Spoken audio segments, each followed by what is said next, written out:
The Galaxy Council ridiculed Earth's plea, then the humans stood up. The translator implant behind my left ear buzzed with the weight of 47 languages at once, and I walked into the chamber, knowing that every being in it expected me to fail. My name is Yara Oe. I am a diplomat by training, a scientist by instinct, and a human being by the kind of cosmic accident that apparently amuses the rest of the galaxy. I had spent 14 months in deep space to reach this moment, 14 months in a retrofitted or freighter that smelled like recycled air and old coffee, rehearsing a speech that the greatest legal minds on Earth had spent 3 years writing. 3 years of arguments, evidence, and careful language, all aimed at a single outcome: convincing the Galactic Council to stop the Vorkai Dominion from erasing my home planet from existence. The chamber was 900 m tall. I know because I looked it up before I walked in, because I knew that if I looked up when I entered, my legs would stop working. Ceiling was a living thing. Bioluminescent panels that shifted color with the emotional register of the room. A technology so old that no one alive knew who had built it. Right now, as I crossed the floor toward the speaking platform, those panels were a calm, indifferent blue around me, in concentric rings that rose toward that impossible ceiling sat the delegates of 47 civilizations. Some had faces. Some had structures where faces might have been. Some communicated entirely through color changes in their outer membranes. All of them were watching me. I was the first human being to ever stand in this room, and I was here because the species that built this chamber and the 46 others represented in it had collectively decided that the death of my world was not their concern. I had 90 galactic days before the Vorkai fleet arrived at Earth. I reached the platform. It was a disk of transparent material suspended over a column of open air, positioned so that the speaker stood at the exact geometric center of the chamber, visible from every angle. Subtle intimidation, I realized. Every sensory organ, every membrane in the room could see you perfectly, and you could see all of them. You were the specimen, they were the observers. I sit my data card on the podium and began. I spoke for 31 minutes. I laid out the evidence of Vorai expansion across 6 star systems. I named the civilizations they had displaced, the populations reduced to refugee convoys drifting through cold space. I cited Article 14 of the Sentience Accords, the founding document of the Council itself, which explicitly prohibited the forced removal of a sapient species from its home world. I presented atmospheric data from Earth, the oxygen levels, the biological diversity, the undeniable signatures of a living, thinking, self-aware civilization that had been building cities for 10,000 years. I spoke clearly. I spoke calmly. I did not beg. And when I finished, the chamber was quiet for exactly 4 seconds. Then came the sound. It started somewhere in the upper rings, a vibration low and rhythmic that I felt in my chest before my ears registered it. Then it spread. Species after species joined in, each producing their own biological version of the same response. The Terran delegates produced a high-frequency clicking that rattled the translator implant painfully. The Mahanu, a gaseous species contained in sealed environment suits, let their outer shells flash amber in rapid pulses. The Dreth, who communicated in subsonic rumbles, shook the floor beneath my Feet, the translator implant to its credit, gave me a single clean word for all of it. Laughter. The chair of the Terran delegation was a being called Vasanthari. He was 3 m tall, ancient by any species standard, and possessed of a reputation that stretched across 4 centuries of council politics. He leaned forward from his elevated seat and looked at me the way someone might look at a very small animal that had wandered into a very important room. Delegate Os, he said, and the translator rendered his voice as a dry, unhurried baritone. The council acknowledges the passion of your address. We also note with some gentleness that Earth is what we classify as a pre-ascension nursery world. You have possessed faster than light travel for precisely 11 years. Your military fleet consists of 14 vessels, the largest of which would qualify as a light courier by council standards. You are asking 47 civilizations, each older than your written history, to provoke the Vorai Dominion, a civilization that has controlled 112 star systems for 6 centuries on behalf of a species that most of this council only learned existed 2 decades ago. He paused. The chamber was very still. Do you understand? He continued. Why this creates a certain difficulty. I held his gaze with respect. Chair Anthari, I said, I understand perfectly. I am asking you to do the right thing. I acknowledge that this is inconvenient.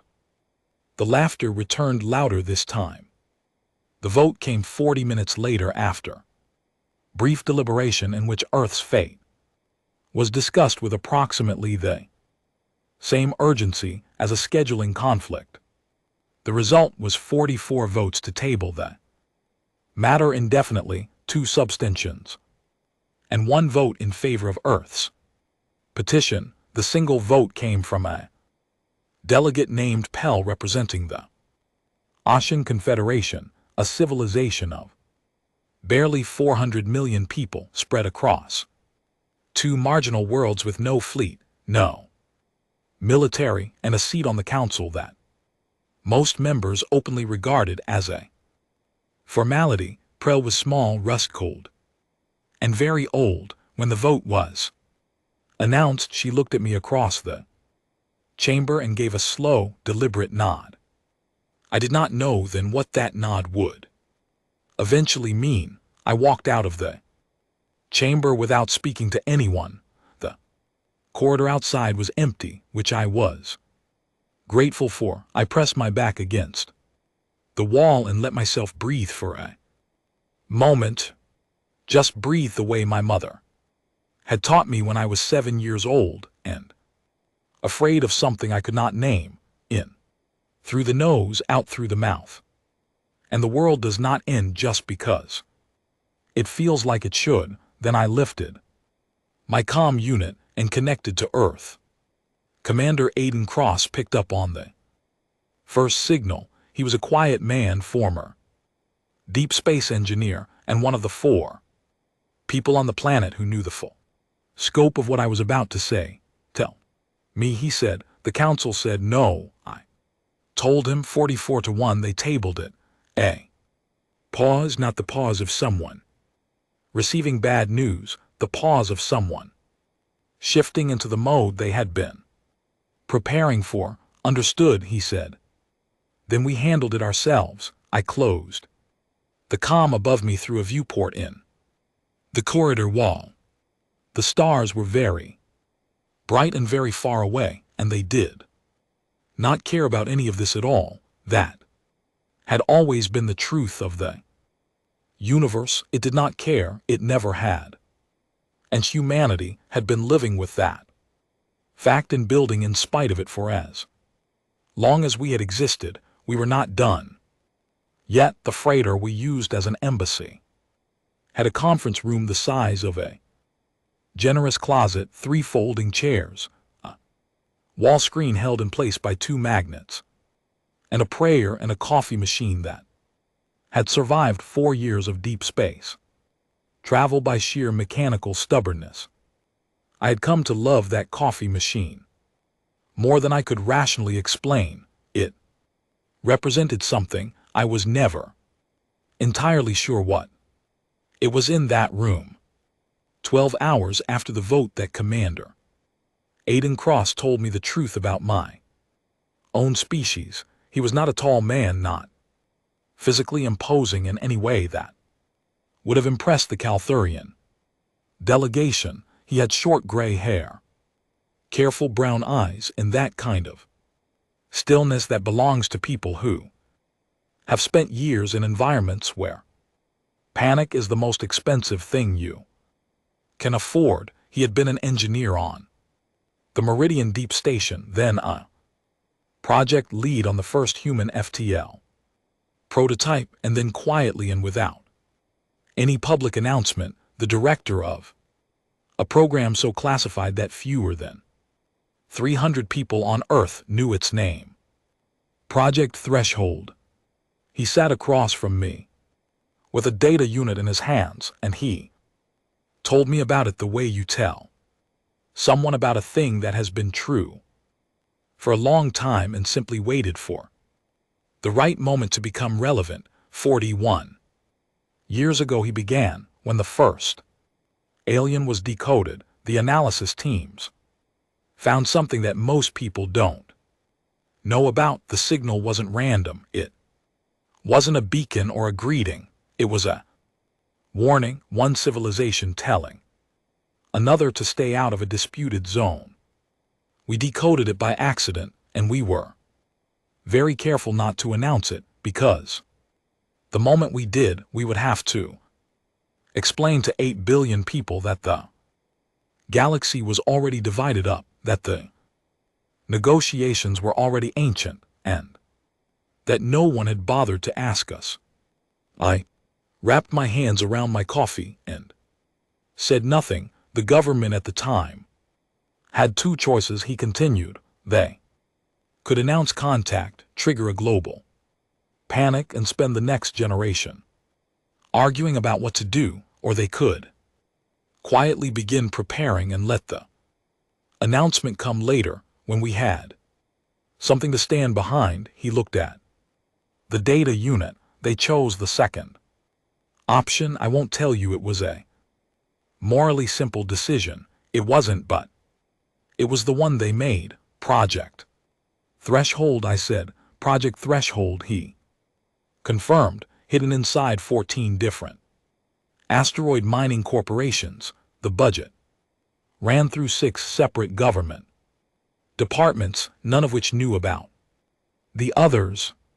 The engineers were recruited individually, told they were working on commercial deep space propulsion, and only brought into the full picture after 2 years of security evaluation.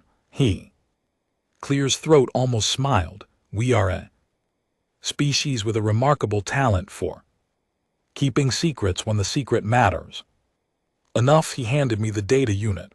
I looked at what was on it, and I felt the floor of my understanding shift underneath me, the way the ground shifts in an earthquake, not violently, but with the slow, irreversible quality of something enormous that will not be going back. What I was looking at was a fleet manifest, not 14 ships, not the 14 vessels that Earth had publicly acknowledged to the interstellar community.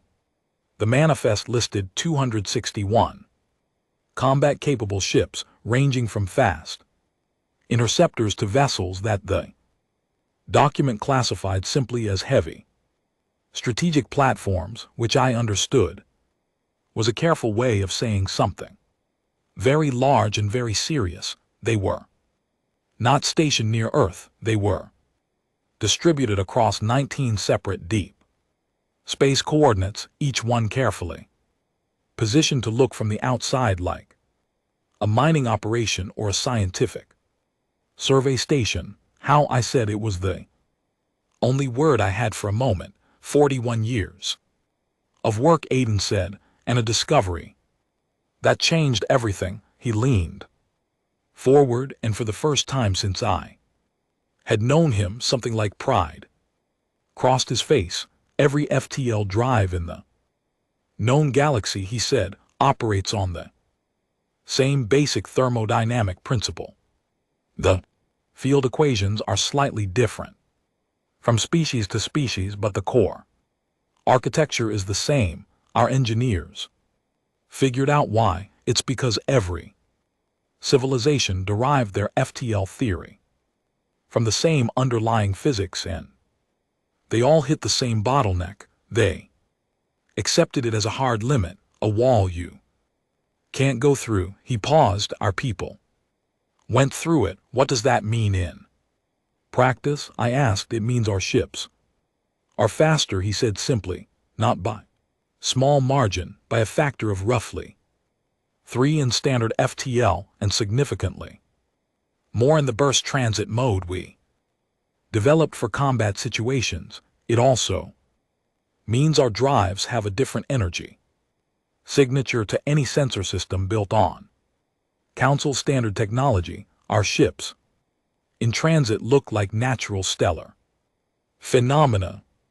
We are effectively invisible while moving. I set the data unit down on the table very carefully. The plea of the Council, I said slowly, that was never the actual plan. It was Plan C, he said, the last diplomatic option. We exhausted Plan A 2 years ago, a series of quiet back-channel communications with Vori trading partners attempting to negotiate a buffer zone. They were not interested. Plan B was a formal complaint submitted through intermediary species to the Council's administrative body 18 months ago that was buried.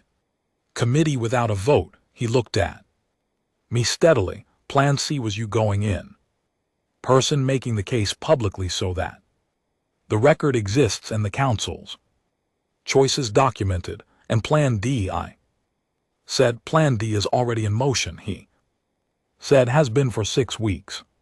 He pulled up a star map on the wall screen. I watched as dots of light appeared across it, moving slowly, converging with the patience and precision of something that had been planned down to the hour. The Vorkai fleet will enter our solar system in 83 days, Aiden said. They are expecting to find a civilization scrambling to evacuate. They are expecting distress signals and refugee ships and the general evidence of a population in panic. He traced a finger across the map. They are going to find something else. I stared at the positions of those dots, those quiet, invisible ships moving through space, like thoughts that had not been spoken. Yet were you always going to fight? I asked. He considered the question genuinely, which I appreciated. We were always going to try not to, he said.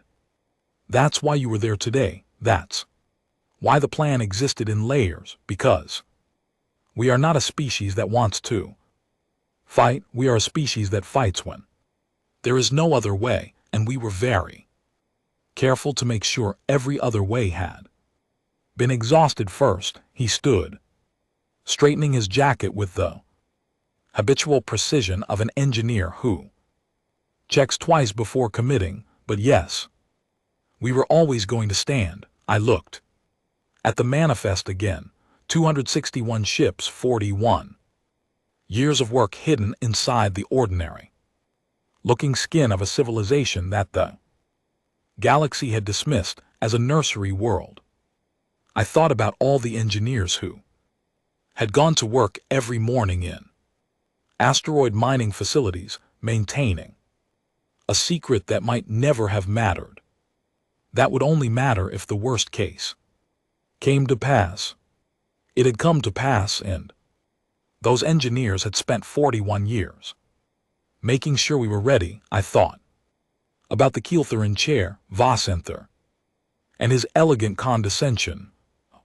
Pre-ascension nursery world, he had called us. He had said it with a comfortable certainty of someone who had never had reason to look twice. I picked up my coffee. It had gone cold, but I drank it anyway. Tell me everything, I said to Aiden Cross. Every ship, every position, every contingency. I want to understand it completely. He sat back down and began. There were details that kept returning to me as I went over the fleet manifest for the fourth time. The interceptors were built on a frame design derived from human racing spacecraft, small, angular, with a thrust-to-mass ratio that would have been impossible if the engineers had not abandoned 3 generations of accepted propulsion wisdom and started from basic principles. The heavy strategic platforms used a modular construction method that allowed a crew of 60 to reconfigure the ship's internal layout during transit, and every single vessel carried at its core a drive unit that ran on the modified field equations that one woman named Dr. Clara Booth had written on a whiteboard in a converted mining station above the asteroid belt 16 years ago, after 18 months of work that her own team had told her was probably useless. Clara Booth was 63.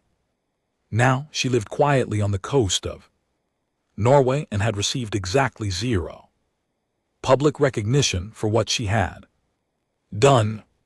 I made a note to myself in the margin of my operational briefing that this needed to be corrected at the earliest possible opportunity. The tactical architecture was the work of a retired admiral named Owen Garrett, who had spent his career thinking about how a smaller, less experienced force could defeat a larger, more established one. The short answer Garrett had reached was surprise, speed, and the willingness to act in ways the enemy had not modeled. The Vorai were very good at combat. They had been conducting military operations for 600 years against dozens of species, and their tactical doctrine was refined, efficient, and extremely well tested. But it was tested against species that fought in ways the Vorai understood, species that had learned warfare from same general tradition of interstellar conflict with the same basic assumptions about how ships moved and how engagements developed. Humans had not learned warfare from that tradition.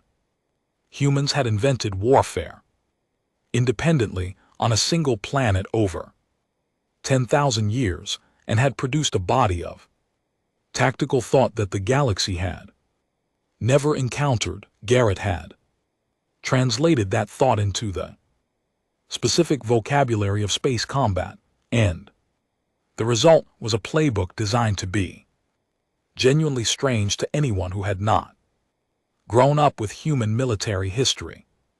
They will expect a linear engagement, Aiden told me, pulling up a simulation. Fleet meets fleet, weapons are exchanged, the stronger force wins. That is how the Vorai have fought every engagement for 6 centuries. They are very good at it, and we are not going to do that. I said we are absolutely not going to do that. He agreed. We are going to do several things simultaneously that should not by any conventional doctrine be coordinated with each other. Rapid flanking movements combined with decoy formations, combined with targeted electronic interference, combined with direct assault on command vessels rather than frontline fighters. It will look chaotic. To anyone watching, it will look like we are making it up as we go. Are we? Partially, he said, and this time he did smile. That is actually intentional. Human pilots are trained to make real-time decisions that deviate from The original plan. Vorai pilots follow pre-assigned tactical scripts. When the situation changes, they wait for new instructions. Our pilots adapt that gap, the time between a Vorai pilot waiting for orders and a human pilot already responding, is where the engagement will be decided. There was something else in the manifest that stayed with me. Every ship carried equipment for capturing Vorai vessels intact, boarding teams trained in the specific procedures for securing a surrendered ship without harming its crew, medical kits stocked with information on Vorai biology, translation protocols for the 30 most common Vorai dialects. We are not here to destroy them, Aiden said when I asked about it. We want them to leave. We want the ones who cannot leave to be alive and unharmed when this is over. There are two reasons. The first is that it is the right thing to do. The second is that live unharmed prisoners are a more powerful message than wreckage. I understood both reasons completely. 83 days, I returned to my bunk that evening and lay down with the lights off, and I thought about the planet I had not seen in 14 months. I thought about the light in the mornings over the city where I had grown up, and the smell of rain on warm pavement, and the sound my nephew made when he laughed. I thought about all of that, and then I made myself sleep because I had work to do in the morning, and the work required me to be present and cleared somewhere out in the dark. 261 human ships moved quietly toward the place where they needed to be. They carried 6,417 men and women from 22 nations who had chosen this work and trained for this moment and understood exactly what was at stake. They did not need me to believe in them, but I did anyway. The message came from the Vorai commander at 1400 hours station time. It was transmitted on an open channel deliberately because it was meant to be heard by everyone. I was in the communications bay when it came in. Translator rendered it in flat, clean English, and I listened to it twice. Inhabitants of the Sol system, the message said, this is Commander Dreth Vaughn of the Vorai Dominion 1st Expansion Fleet. We have entered your system on schedule and in accordance with the terms of the vacancy notice issued 90 days ago. We expected you to run. We note that you have not. We offer one final period of 20 standard hours for any remaining population to depart under safe passage guarantees. After this period, resource extraction operations will begin. Respond on this channel if you wish to negotiate your departure. Dreth Vaughn out. They expected us to run. That detail stayed with me longer than anything else in that message. Not the casual brutality of calling it resource extraction, not the fiction of a vacancy notice, as though an inhabited planet could be vacated by receiving a document. What stayed with me was the absolute unexamined confidence that we would simply go, pack whatever could be carried, leave, and accept that the place where everything they had ever built had stood was no longer theirs. They had done this 6 times before. 4 civilizations had run, 2 had resisted and been erased. Their ruins were now listed in Vorai records as resource acquisition events. The Vorai came into our solar system the way you walk into a room you already own. I was patched into the tactical channel by Aiden 6 hours later when the Vorai fleet had moved past the outer planets and was making its final approach. I watched through the data feed rather than a viewport, seeing the Engagement as a constellation of moving data points on a three-dimensional map. Positions, velocities, trajectories, the cold mathematics of ships in space. The Vorkai formation was tight and professional, 1,200 warships in a layered battle arrangement with their heaviest units at the center and lighter, faster ships forming a perimeter screen. It was a textbook. Formation, efficient, proven effective.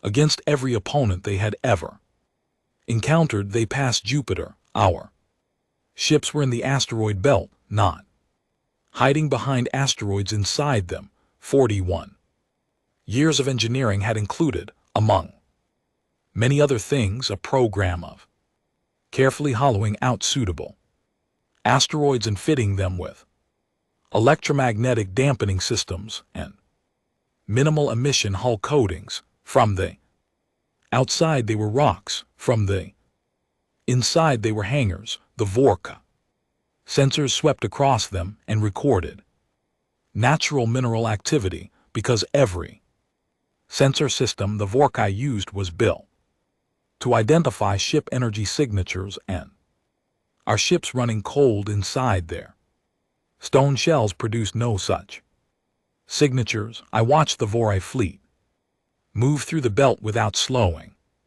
They passed Mars. Earth was ahead of them now, blue and quiet with no orbital defenses visible, no ships in space, no communications of any kind. The planet looked exactly like a world whose inhabitants had refused to respond to the departure window, a world of people who had not accepted reality. Vorai commander sent a final signal, declaration that safe passage had closed, a formality because they expected no response. Admiral Owen Garrett gave a single command. 261 ships came out of their stone shells simultaneously, not from behind the asteroids. Out of them the rock faces, splitting along pre-cut seams. Electromagnetic clamps releasing drives, igniting in a coordinated burn that from the Vorkai sensor's perspective appeared as an instantaneous materialization of an entire fleet from empty space, because that is what it looked like. I was watching the data feed, but I heard the audio channel, the Vorkai command frequency translated, rendered in flat English, stripped of the biological texture of their species. Alarm, contact, multiple contacts, contact bearing all sectors, designation unknown, origin unknown. Where did they contact all sectors? Command, we have 1,200 warships, 600 years of military experience, and in the first 4 seconds of contact, the Vorkai command network was talking over itself. Our interceptors hit their perimeter screen before the Vorkai formation could respond. Not weapons, targeted electronic pulse bursts calibrated to the Vorkai sensor architecture that our engineers had spent 3 years studying. From captured equipment, the pulses did not destroy anything. They blinded every ship in the Vorai outer screen. Lost sensor function simultaneously for approximately 40 seconds. 40 seconds is a very long time in a space engagement. Our medium strike ships moved through the gaps in that blind outer screen like water through broken glass. They were not heading for the outer screen ships. They were heading for the command vessels at the center of the formation, the ships where Drethval and his senior officers ran their operation according to scripts they had used 6 times before. The Vorkai inner ring recognized the threat and moved to intercept. This pulled those ships away from their assigned formation positions. The formation designed to be impenetrable as a unified structure began to separate, gaps opening as ships repositioned in response to a threat. Vector their doctrine had not anticipated. Our heavy platforms moved into those gaps. The engagement did not look like any space battle I had ever studied. It did not look like the orderly, geometrically precise confrontations between Council-era civilizations documented in historical records. It looked like barely organized chaos, ships moving in directions that seemed arbitrary until suddenly they were not, formations materializing and dissolving and reforming faster than the Vorkai command network could issue orders to answer. Garrett had been right about the gap. When a Vorkai pilot encountered a situation not covered by their current tactical script, they waited for new orders. The command network was being hit from 17 directions simultaneously, and the orders it issued were always slightly behind what was actually happening. Our pilots did not wait. They decided. Sometimes those decisions were wrong. 11 hours of engagement was not a clean process, but wrong decisions made and corrected in real time were still faster than correct decisions that arrived 40 seconds late. The outer screen broke first.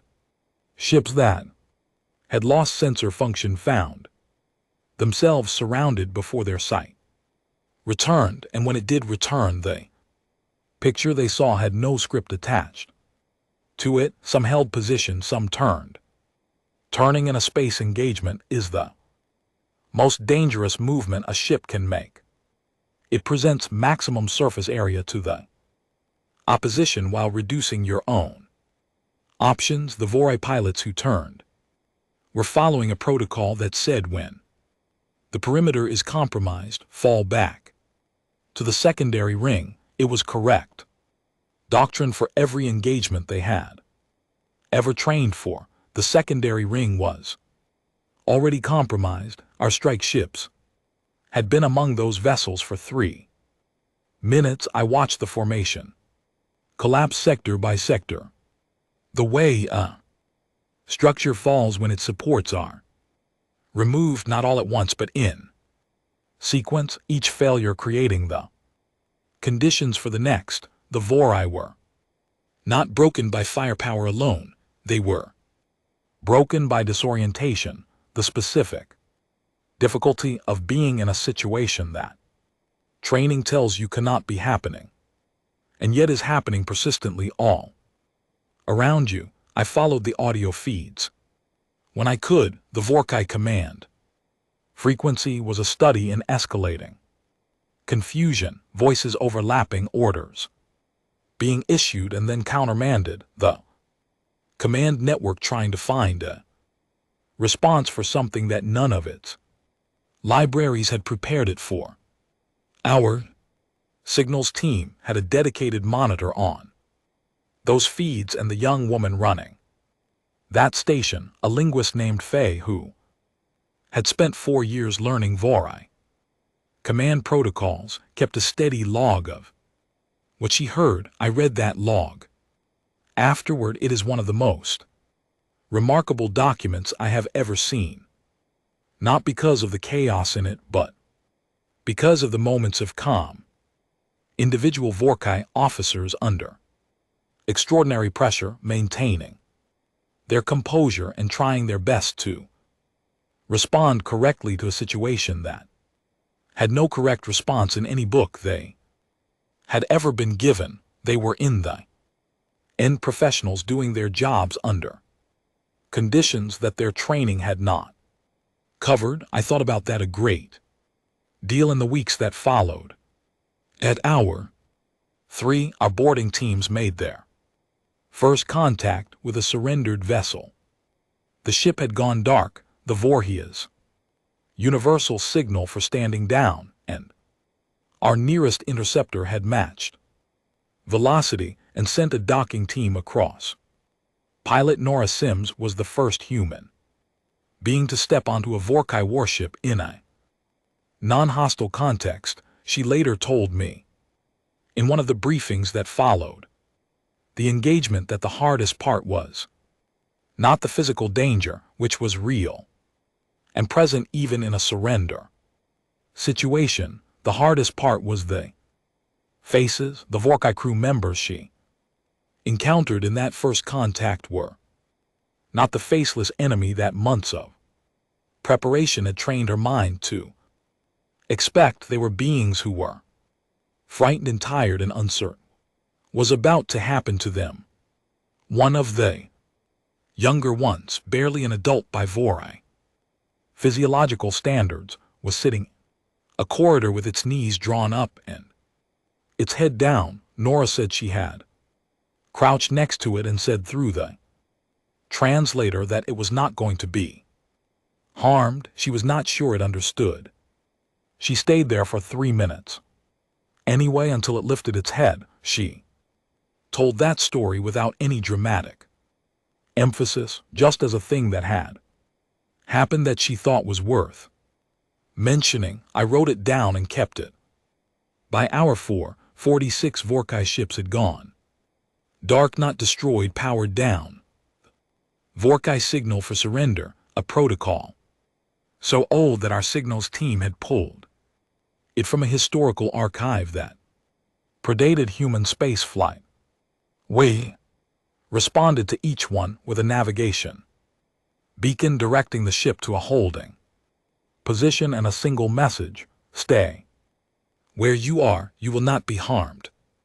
At hour 5, the outer formation had essentially ceased to exist as a coherent military unit. The ships that had not surrendered had either scattered or pulled back toward the central formation around Dreven's command vessel. The core group, perhaps 300 ships, held together and attempted to regroup, and I will give them credit for that. They were in a situation that had no precedent in 6 centuries of Vora military history, and they held their formation and tried to respond as a unit, which is what disciplined military personnel do when the situation is unclear and training is good. Our heavy platforms converged on that core group slowly and from multiple angles, and for 2 hours nothing decisive happened. The core group could not advance without running into our ships. Our ships could not close without risking a concentrated response. It was the most tense period of the entire engagement, not because of what was happening, but because of what might happen if one decision went wrong. Admiral Garrett made the call at hour 6.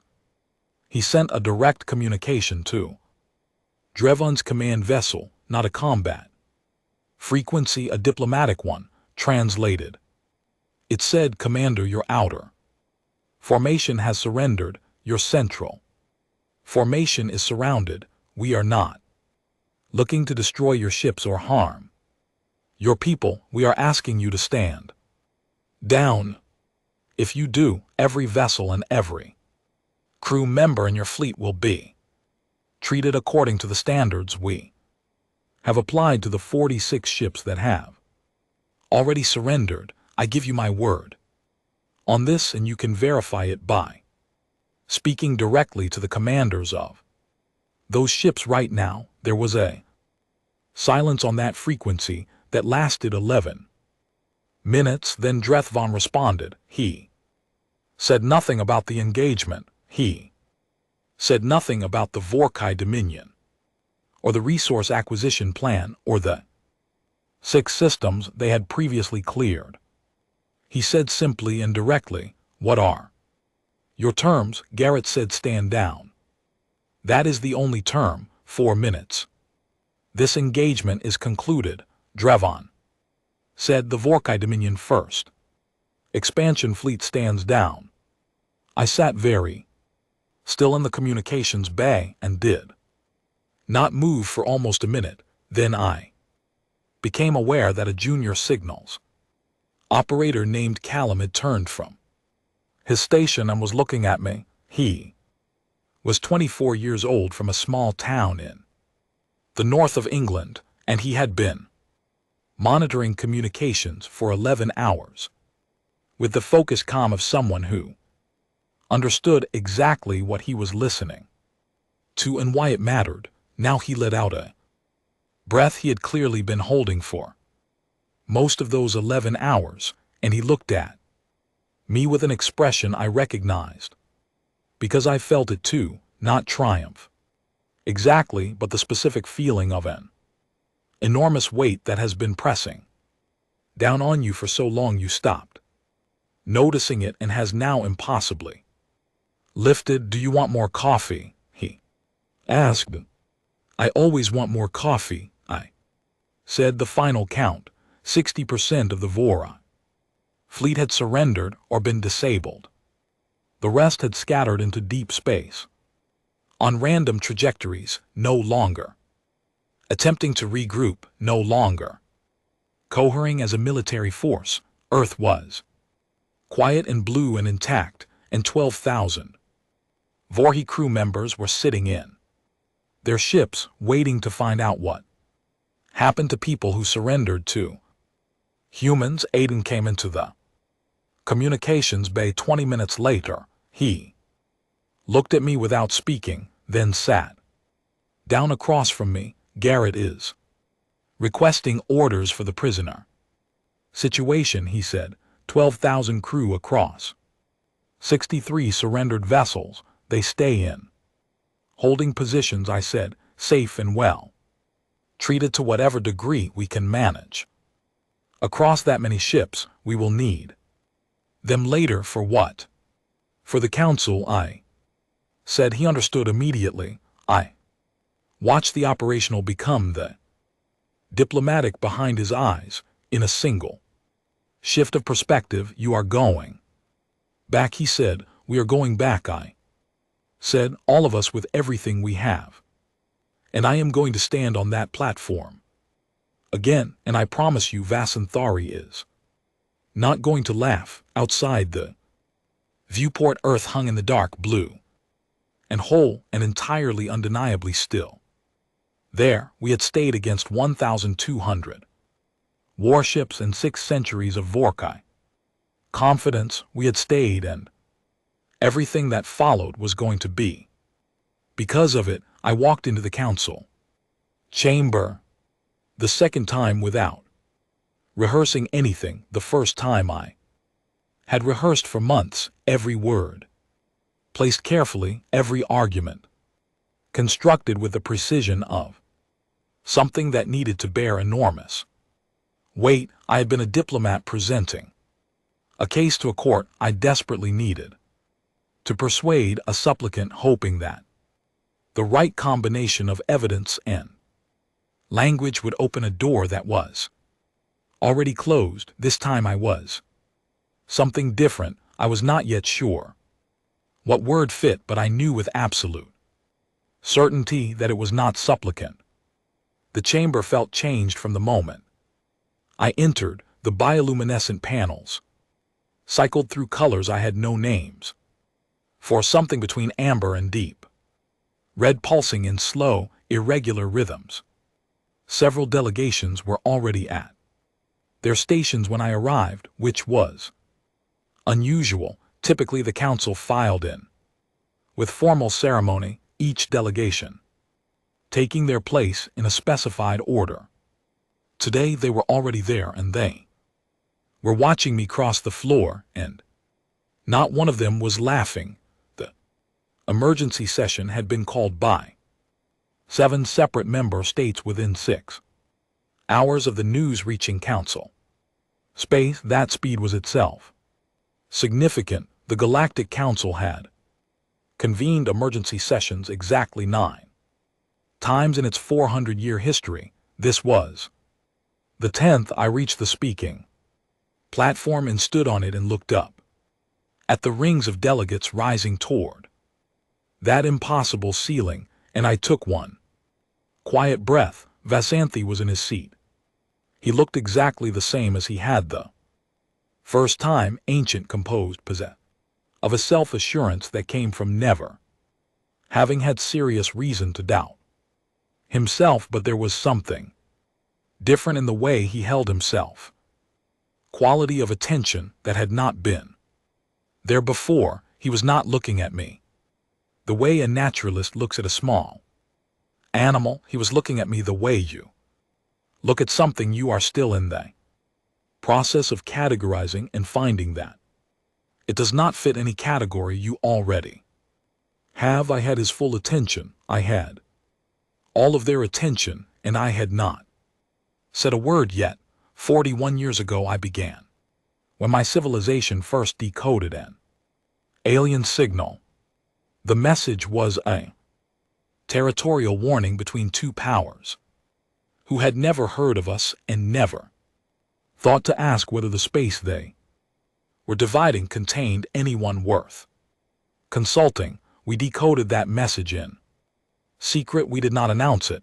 We began quietly and without ceremony to prepare for the possibility that the galaxy we had just discovered might not welcome us. I let that settle. 3 weeks ago I said I stood in this chamber and asked for help. The answer was 44 votes to table the matter indefinitely. I accepted that answer. I returned to our station, and then I watched as 261 ships that the galaxy did not know we had protected our home against 1,200 of the most battle-experienced warships in the known universe. I paused. The engagement lasted 11 hours. We did not lose a vessel. We did not take a single life. That was not actively trying to end ours. The 12,000 Vorkai personnel currently in our care are alive, unharmed, and prepared to testify before this council about both their experience of the engagement and their treatment. Afterward, I looked directly at Vasanthari. I arranged their transport here personally. I thought this council should have the opportunity to hear from them. The silence in the chamber was a different kind of silence than I had heard the first time. It was not the silence before laughter. It was the silence of beings who were listening with everything they had. I am not here to demand anything, I continued. I am not here to threaten. I want to be very clear about that. What we did to protect our home. And when the threat was over, we stopped. The Vorai ships that surrendered are intact. Their crews are healthy. That was a choice we made before the first ship left our solar system, and we made it not because it was tactically obvious, but because we decided a long time ago what kind of species we intended to be. I looked around the chamber at the delegates, the blinking membranes, the environment suits, the ancient faces, and the sensor arrays that served as eyes for beings without eyes. Every civilization in this room became great through some combination of time and effort and fortunate circumstance. I said we do not begrudge any of you that, but greatness in the absence of responsibility is just power with no purpose. The sentience accords exist because someone in this council's history believed that being powerful was not the same as being right and wrote that belief into law. I paused. The law has no teeth. We are offering to be the teeth. I laid out the proposal then.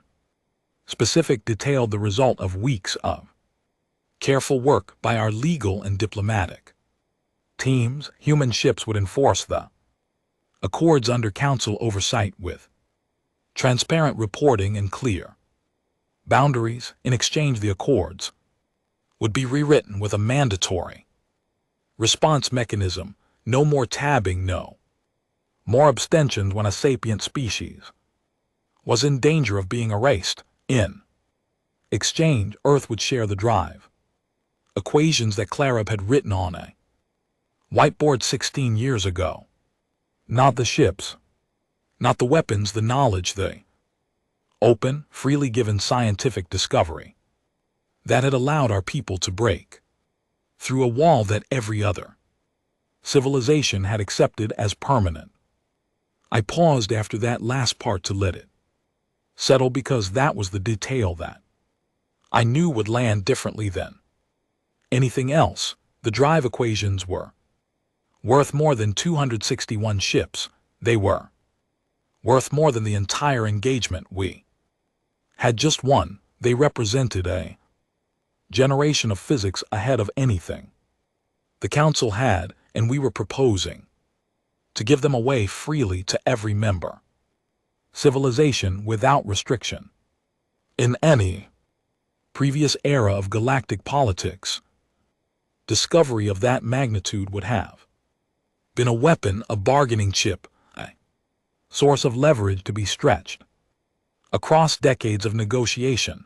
We were putting it on the table on the first day I watched the delegates process this. I watched it move through the chamber like a current, delegate to delegate, species to species, the same realization passing from one set of sensory organs to the next. They were not looking at a species that wanted power, they were looking at a species that wanted partnership. Those are not the same thing, and every civilization in that chamber had lived long enough to know the difference. We ask, I said, only that this council become the institution it always claimed to be. The Vorkai ambassador made his formal objection before deliberations began. He was a large being, gray-skinned and possessed of the practiced composure of a representative whose civilization had simply never before needed to operate from a position of disadvantage. He rose and addressed the chamber with the measured authority of 6 centuries of dominion influence behind him. He argued that Earth had committed an act of aggression against a sovereign military operation operating within its legal rights under interstellar law. He argued that the capture of Vorkai personnel without formal declaration of war was a violation of the Sentience Accords. He argued that the Council should not allow itself to be coerced by the sudden appearance of military capability that Earth had concealed from the interstellar community for 4 decades. He argued with genuine skill that rewarding deception and coercion would set a precedent that would destabilize the entire framework the Council had spent 4 centuries building. It was a good argument, well constructed, coherent, delivered with exactly the right tone of principled concern rather than self-interest. If I had not known the facts of the matter, it might have persuaded me. The Council's legal committee addressed each point methodically. On the question of aggression, the committee produced the original documentation of Earth's petition, submitted and voted on 3 weeks earlier. They noted that the petition had requested protection under Article 14 of the Sentience Accords, that this protection had been formally denied by a vote of 44 to 1, and that in the absence of Council protection, the petitioning species retained the right to lawful self-defense under the same article. The Vorkai ambassadors' objection therefore relied on a reading of the Accords that would simultaneously deny Earth protection and deny Earth right to protect itself, a reading that the committee assessed as inconsistent with the document's original intent and incompatible with the principle of sentient rights it had been written to establish. On the question of the captured personnel, the committee reviewed the voluntary depositions of 3 Vorkai crew members who had already provided testimony. All 3 reported that they had been treated according to standards consistent with or exceeding those specified in the sentience accords one had received.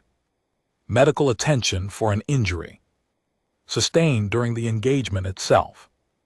Before the surrender, the committee found no violation. On the question of concealed capability, the committee noted that no provision of the sentience accords or any other ratified council document required a member species to disclose the full extent of its technological development to the general interstellar community, the VORCA. Dominion's own capability assessments, the committee observed, had never been submitted for independent verification. The VORCA ambassador said nothing to this last point. He had run his argument to its end, and the argument had nowhere left to go.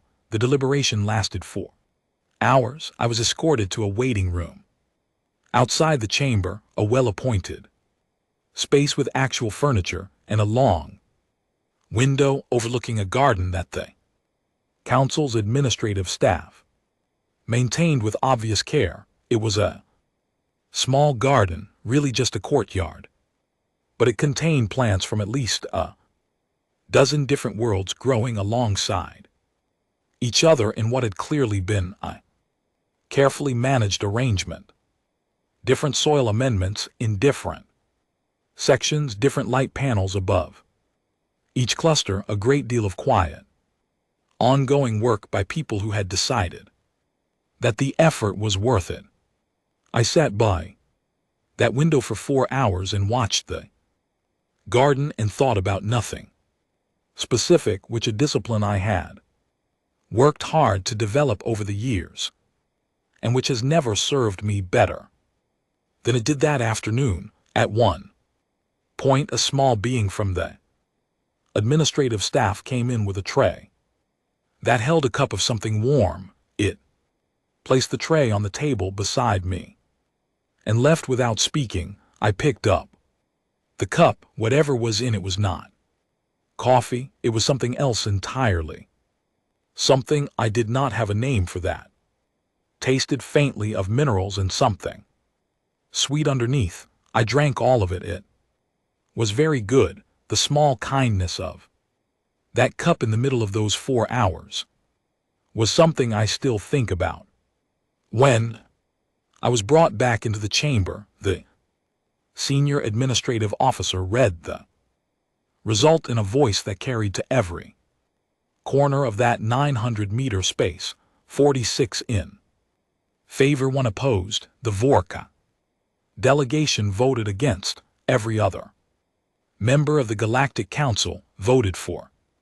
When the result was announced, there was no laughter. There was that sound again, the one I had heard briefly after my proposal, that frequency the translator implant could not map to any human word. I let it hear more of it this time, a full several seconds, and asked it to refine its translation. It offered 2 options: recognition and the alternative possibility of something it rendered as the sound a long question makes when it finally receives its answer. Both felt accurate. Vassini descended from his elevated seat. I was told afterward by 3 separate sources that this had not happened in 30 years of council sessions. He crossed the chamber floor, the full length of it, slowly, with the deliberate pace of someone who was making a statement with every step, and stopped in front of me on the speaking platform. He was 3 m tall. I am considerably less than that. He looked at me for a long moment. Whatever he was thinking, he did not put it into words. Instead, he simply moved aside a small shift, just enough to clear my path to the center of the chamber. It was the kind of gesture that has no rule attached to it and therefore means exactly what the person making it intends it to mean, nothing more and nothing less. He intended it to mean you Belong here, I thought about saying. Something. I found I had nothing, so I nodded and he nodded, and we left it at that, and it was exactly enough. Afterward, several council members approached me individually with questions, observations, requests for follow-up meetings. I answered as many as I could and noted the rest for our diplomatic team. The chamber was alive with a kind of energy that I had not felt during my first visit, not the comfortable energy of a body conducting its ordinary business, but something more awake, more present, the specific feeling of an institution that has just been reminded of its own original purpose. I found that I was glad not for us, or not only for us, for them, for the possibility that what we had demonstrated might do something useful to this 400-year-old body of beings who had the power to do so much good and had been, for reasons that were understandable and also insufficient, doing rather less of it than they might. Prell found me in the corridor when the formal session had ended. She was small and rust-cold, and she moved with the careful, deliberate pace of someone who had lived a very long time and was not in any hurry to waste what remained. She stopped in front of me and looked up with dark, steady eyes. I voted for you, she said, because I did not believe you would survive. I voted for you because I thought someone should be recorded as having done the right thing, even when the outcome appeared decided. Applause. I find that I was wrong about the outcome. I am glad you were wrong. I said, so am I, she said, and she went on her way. A year is not very long, measured against the history of a galaxy, but a year can change enough to make the world you wake up and feel genuinely different from the world you fell asleep in, and I had spent this particular year discovering exactly how much change was possible in 12 months. I am writing this from the New Human Embassy Station. It is not a converted or freighter. It is purpose-built, designed by a team of architects. Given a simple brief, make something that represents what we are trying to be, not what we were forced to start with. Corridors are clean. The conference room holds an actual conference. There are windows everywhere because we are a species that likes to see where we are. There is a coffee machine that is, honestly, not as good as the old one. Some things resist improvement. My name is still Yara Oe. I have had 3 meetings this week with delegations from species that did not know Earth existed 18 months ago and now treat the question of their relationship with humanity as urgent. I have slept approximately 6 hours per night. I am not complaining. The Sentience Accords were rewritten over 4 months of deliberation that involved more arguments than I had expected and more genuine collaboration than I had dared hope for. The new version has binding enforcement. It has a verification mechanism, an investigation process, and, most importantly, a response commitment that member civilizations are required to honor if a species faces what we faced. The Council does not vote to table the matter. The Council acts in. Human ships are the instrument of that action, operating under Council oversight and within clearly defined guidelines. 11 patrol routes, 6 sectors, crews rotating on 4-month deployments covering distances that would have been impossible for us decade ago, made routine by Clara Booth's equations. Every 6 weeks there is a debate somewhere on Earth about whether the cost is worth it. The debates are loud and prolonged and occasionally very frustrating to follow. From a distance, I think the debates are the most important thing we are doing. Species that has stopped questioning itself is a species about to make the kind of mistake that takes generations to correct. We have not stopped questioning. We are constitutionally incapable of it, which has always been both our greatest strength and our most reliable source of difficulty, and I have made my peace with that. 3. Civilizations that were being quietly absorbed by larger powers are now formally protected under the new accords, with human ships in their systems as a visible guarantee. The absorption processes have stopped.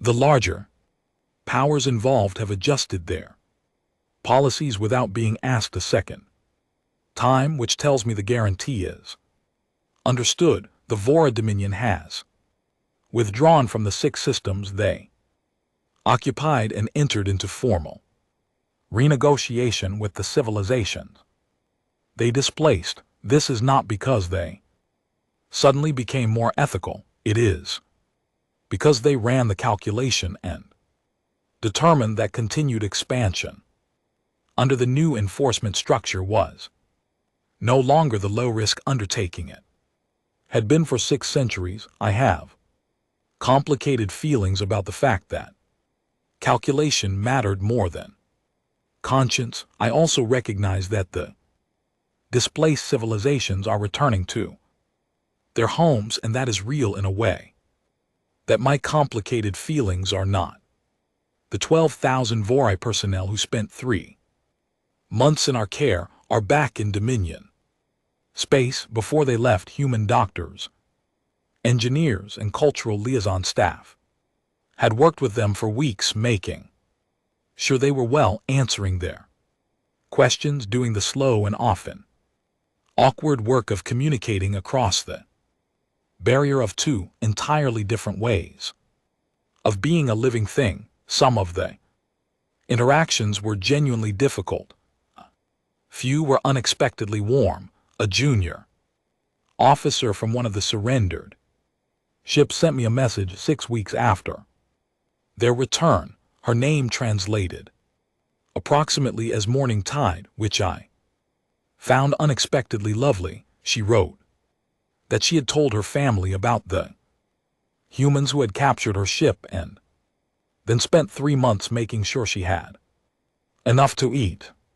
Her family had found this confusing. She wrote that she had found it confusing too at first, then she had stopped finding it confusing and started finding it interesting. She thought interesting was probably better than confusing. I replied that I agreed and that I hoped she was well. Owen Garrett retired 8 weeks after the Battle of Saul with no public ceremony in a commendation that remained classified. He went back to his home in the mountains of New Zealand and is reportedly spending his days growing vegetables and reading history. He sends me occasional short messages, no greeting, no sign-off, just a sentence or 2 of observation, as though the thought arose and needed somewhere to go. One arrived last week. The Vorkai ambassador used the word miscalculation in a council address. First time. Progress. I read it 3 times before I replied. I'm not entirely sure what I said. Clara Booth received a public commendation from the United Earth Council. The ceremony was broadcast across all channels. She stood at the podium and said in her precise and quiet voice that the drive equations had seemed obvious once she saw them, and she was sorry it had taken so long. The crowd laughed warmly. She looked briefly confused by this and then smiled and went back to her seat. I watched the recording 4 times. It made me very happy in a way I found difficult to describe clearly. Vasan theory came to Earth 3 months ago. It was not a formal Diplomatic visit. It was a personal trip. Requested quietly and arranged with minimal ceremony. He came with a small staff and spent 4 days on the planet. I was his guide for most of it, which was one of the stranger experiences of a life that had recently become quite full of strange experiences. He was particularly interested in the ocean. He stood on a beach on the coast of Ghana, the same coast where my family has lived for generations, and watched the water for 20 minutes without speaking. The ocean on a calm morning has a quality of light that I have always struggled to describe, that blue-gray color that is not quite either of those two things. Always moving, always changing, never the same twice in exactly the same way. The tide came in and went out, and the sun moved across the sky in Vassant. Stood very still and looked at all of it. Then he said, "You evolved beside something this large and this indifferent, and it made you brave."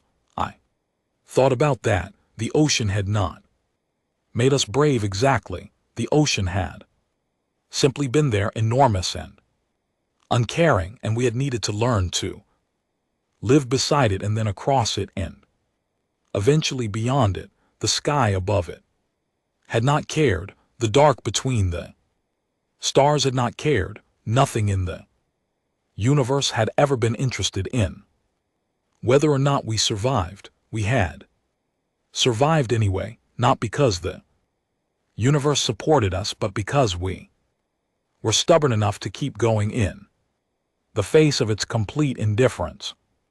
It made us stubborn, I said. Brave came later. He considered this carefully, the way he considered everything. Perhaps stubborn is sufficient, he said. It is usually enough. I agreed. We stood there a while longer, looking at the water. Two beings from entirely different corners of existence, trying to find language for something that did not quite fit into words from either of their cultures. It struck me that this was also very human. The attempt to put into words something that resists words, and the willingness to keep trying. Anyway, Aiden Cross came to visit the station 2 months ago. We had dinner together in the embassy dining room, which has actual windows and actual food prepared by actual cooks, which remains a luxury that I do not take for granted. He had aged in ways that a year of decompression could not undo. There was something quieter about him now, the specific quiet of someone who has finished a thing they spent most of their life on and is not yet sure what to do with the space that used to hold it. We talked for a long time about many things, about the patrol routes and the treaty language and the challenges of enforcing a document across 6 sectors of active space, about Clarabout's equations and what might come next for the physics team that had inherited her work, about the 3 civilizations that were now safe and the others that still needed watching. At the end of the evening, he said quietly that he thought it had turned out the way it should. I thought about that. I think it turned out the way it could, I said. Whether that is the same thing is still being decided.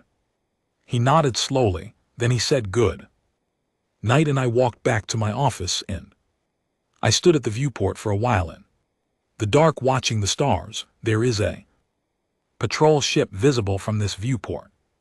On most evenings, I can see its running lights from here, the warm amber of a human vessel, chosen because that color registers across a wide range of alien sensory systems, a small signal readable by almost anyone. We are here, we are present, you are not alone. The ship passes and the stars reassemble behind it. I think about what was said in a closet-sized conference room on an orator almost 2 years ago. We were always going to try not to fight. We're always going to stand. I think about the people who built 261 ships over 41 years inside Hollow Edo. Asteroids in secret for a moment they hoped would never come but prepared for. Anyway, because they could not know.